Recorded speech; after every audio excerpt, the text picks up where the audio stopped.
What is classroom management? Classroom management is a way of organizing resources, pupils, and helpers to ensure that the lesson runs smoothly and effectively. Why is classroom management important? First and foremost, the importance of classroom management is to create conducive learning environment.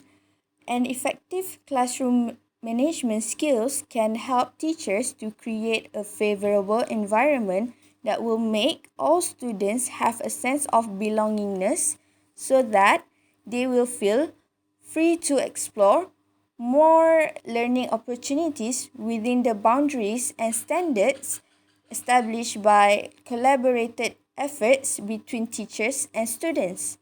Another importance of classroom management is to increase instructional and learning time. A proper classroom management strategy guides all things that happen in the classroom within the day.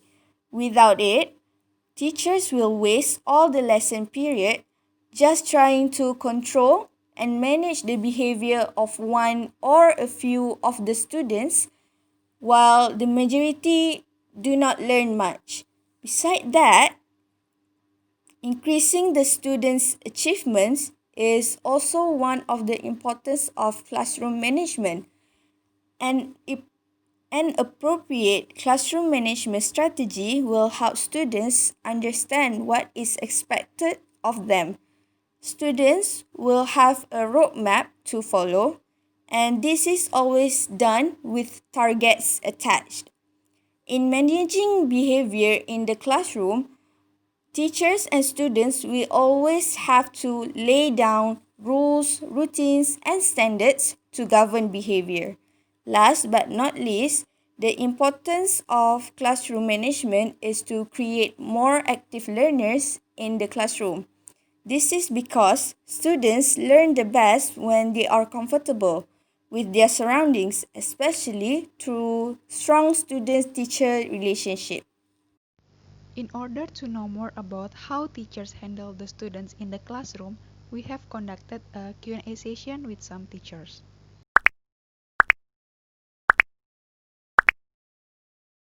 What is the method that you usually use to manage the classroom? Usually, I use student-centered learning to manage my classroom. Pendekatan yang biasa saya gunakan untuk menguruskan kelas iaitu menggunakan pembelajaran abad ke-21.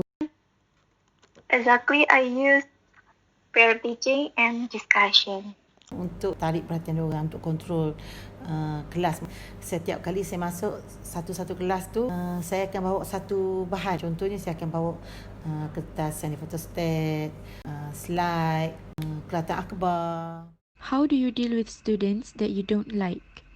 Tidak ada wujudnya istilah pelajar yang kita gemari ataupun tidak gemari. Pada pelajar yang mungkin sedikit memberi masalah di dalam kelas, sebenarnya kita harus mewujudkan satu situasi di mana kita cuba untuk memberi peluang kepada pelajar tersebut untuk membuktikan yang mereka juga mampu setanding dengan pelajar-pelajar yang lain. I don't discriminate my students. I will find the best solution to deal with a problematic students. Bukan kita tak suka student tu, tapi kita ada rasa geram sebab dia mungkin dia degil, mungkin dia tak nak buat kerja. Tapi macam mana kita nak dapat berhadapan dengan dia orang kan? Jadi cara dia, yang pertama saya akan selalu sebut nama dia. Yang kedua, saya akan soal dia supaya dia sentiasa alert dengan saya. How to overcome it? I use my trick, such as the close friend of them, so they can discuss and study together. How do you motivate your students to become active learners in your classroom? Always give them group tasks so that all students will participate in the activities given. Yang pertama mestilah kalau saya tak ada buat apa-apa, saya akan bagi contoh kalau dia orang menjawab, saya akan bagi pujian. Budak-budak ni dia sukakan pujian. Jangan terus down ke dia orang. Yang kedua, kita bagi Kalau dia orang salah, kita kena bagi galakan dia orang untuk menjawab seterusnya. Yang ketiga, kita bagi hadiah lah. Macam saya akan bagi hadiah. Itu cara dia supaya dia orang aktif. Giving the proper material so they can be easy to catch my point when I teach. Cara yang saya gunakan untuk memotivasikan diri setiap pelajar iaitu dengan cara mewujudkan pembelajaran yang harmonis serta menerapkan nilai-nilai murni setiap kali dalam pembelajaran. Do you think expelling a student is a fair punishment? Of course, no. Expelling a student is not a fair punishment. As a teacher, I have to find out the reasons why the student acted that way. Ianya bergantung kepada kesalahan yang dilakukan oleh pelajar. Sekiranya pelajar tu melakukan kesalahan yang boleh mempengaruhi pelajar-pelajar lain, jadi rasanya ianya berpatutanlah untuk kita membuang pelajar tersebut. Semua sekolah tu nak membuang pelajar tu bukan satu benda yang mudah. Kita boleh buang satu lagi, contohnya dia melanggar disiplin. Jadi bukanlah kata saya sokong, tapi dia kena buang dari sekolah tu kadang-kadang untuk bagi satu pengajaran pada dia. Kalau pelajar macam tu, kita tak buang dia daripada sekolah tu, dia membawa virus kepada pelajar-pelajar lain. Is there any difference in the way you manage your classroom based on the students' attitudes?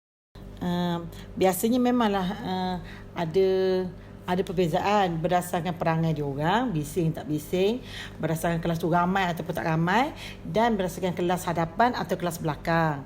Yes, this is because students perceive lesson differently based on their attitudes. Sebagai seorang guru, kita haruslah peka dengan kesediaan pelajar, pengetahuan yang sedia ada pada pelajar sebelum memulakan pengajaran dan pembelajaran. Of course, there is. We cannot global all the attitude of the students. Here are some recommendations for teachers in managing the classroom. Firstly, teachers need to avoid punishing the students with harsh punishments. Teachers should consider all consequences when dealing with problematic students. Sometimes, rebellious students are the ones that need help emotionally and mentally. Next, teachers should always praise the students for their efforts. Even in the Q&A session, one of the teachers mentioned that the students love praises. They will be even more motivated to study. Thirdly, teachers should prepare effective and interesting materials to enhance the learning excitement.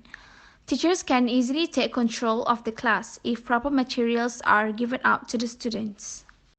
In addition, it is recommended that teachers should address bad behavior immediately. It is important to do so as it will make the student realize and ponder on their wrongdoings. Last but not least, the way to manage the classroom is by understanding students' social, emotional, and cultural sensitivity. As teachers, we should really reflect on the fact that not everyone has the same beliefs as we are. We need to be aware of their sensitivity and not go beyond boundaries. Based on the Q&A session, we know that teachers do have different opinions on something. Actually, there are no rights or wrongs in managing a classroom. It depends on the teacher, how they want to perceive the lesson and how they want to make it interesting. A great teacher is someone who is able to bring out the most potential in their students, regardless of their behavior and characters.